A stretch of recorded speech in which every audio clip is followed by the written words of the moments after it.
দেখেন, ঘটনা হচ্ছে যে আমরা এই পুরো নির্বাচনী প্রচারকালীন সময়ে দেখেছি আমাদের নির্বাচন কমিশন না লেভেল প্লেইং ফিল্ড তৈরি করতে পেরেছে, না তারা আচরণবিধি রক্ষা করতে পেরেছে। আজকে আমরা চূড়ান্ত দিনে আছি, নির্বাচনের ভোট গ্রহণ করা 1 ঘন্টা অলরেডি হয়ে গেছে, ভোট গ্রহণ শুরু করা।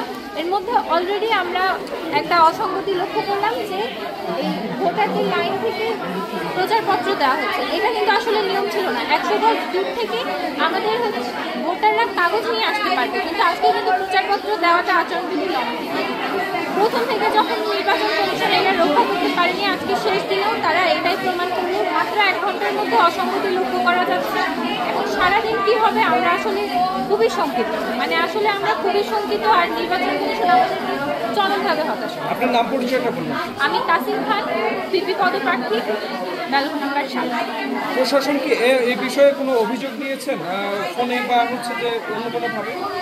আমরা ভোট দিতে এসে এই বিষয়টা লক্ষ্য করলাম। আমরা যে নির্বাচন কমিশনের সাথে এই বিষয়ে কথা বলবো এবং তাদেরকে আমাদের অভিযোগগুলো জানাবো। এবং সবচেয়ে বড় কথা যে অলরেডি হচ্ছে মিডিয়াতে এটা ছড়াইছে, একটু আগে হচ্ছে নারী বিষয়ক সাংবাদিক উনি এই বিষয়ে অভিযোগ জানালো এবং একই অভিযোগ আমাদের।